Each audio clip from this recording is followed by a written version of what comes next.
Hello les gars et bienvenue dans cette toute nouvelle vidéo où je vais manger que de la courge pendant 24 heures, donc au petit-déj, à midi, au goûter et le soir. S'il y a bien un truc qui me fait aimer l'automne, c'est la courge. Que ce soit le potimarron, que ce soit la citrouille, enfin bref, toutes les sortes de courges, je les adore et je les mange à toutes les sauces. Et donc c'est ce que je vais vous montrer aujourd'hui. Je vais vous donner en même temps les recettes. Restez bien jusqu'à la fin si vous voulez des recettes sucrées et salées avec de la courge. Et on se retrouve tout de suite pour le petit-déj. Ok, donc pour le petit déjeuner, on va se faire des pancakes à la purée de potiron. Donc pour ce faire, je prends 40 g de purée de potiron que j'ai chopé sur Coro. Je prends 30 g de farine, de la levure, un petit peu de sucre. Donc là, en l'occurrence, c'est de l'édulcorant. J'en mets à peu près 5 g. J'ajoute une pincée d'épices. Donc là, c'est la pumpkin spice. Ça ressemble un peu au mélange d'épices à pain d'épices.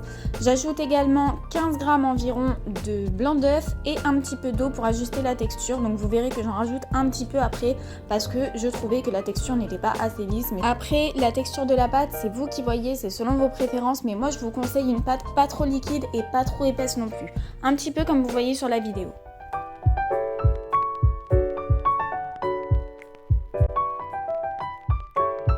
Ensuite, on passe en cuisson, donc c'est tout simple, on fait chauffer une poêle et hop, on étale notre pâte et on laisse cuire environ 1 à 2 minutes par face.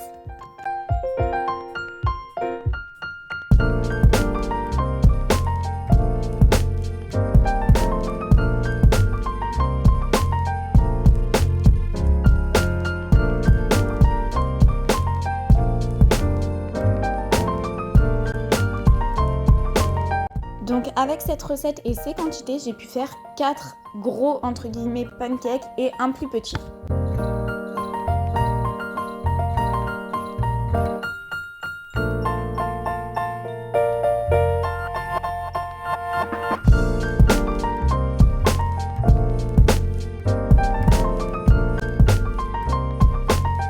Alors pour être 100% honnête avec vous, c'est une recette que je fais régulièrement tout au long de l'année parce que malgré le fait qu'on ne trouve pas des potirons toute l'année, grâce à ces pots qui viennent de chez Coro, c'est un peu comme les concentrés de tomates, comme les tomates pelées, etc. On a du coup la possibilité de cuisiner et de consommer des légumes qui ne sont pas forcément de saison.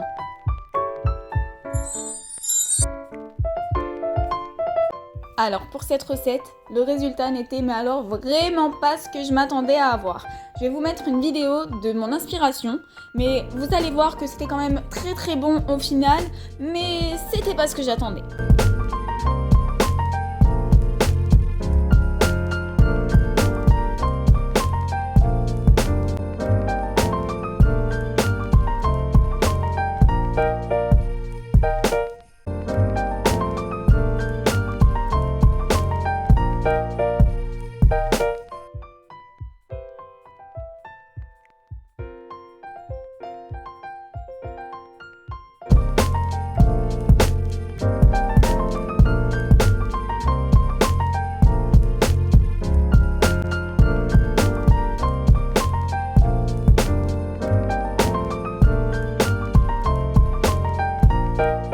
Bon, du coup, c'était pas vraiment un gâteau de rondelles de potiron, mais bon, ça m'a donné de la courge rôtie et c'est quelque chose que j'adore. J'ai accompagné ça de 7 ans, toujours de chez Coro. Celui-là est une pépite, c'est vraiment le meilleur que j'ai pu manger et ce fut un délice.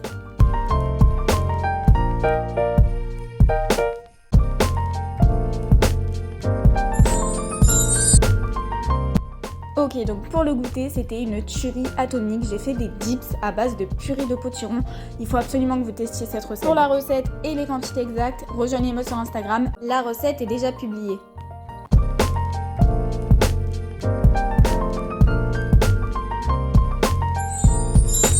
Et pour le dîner, on part sur la recette la plus réconfortante. Est-ce que vous saurez deviner laquelle? Je vous laisse 3 secondes pour me la dire en commentaire.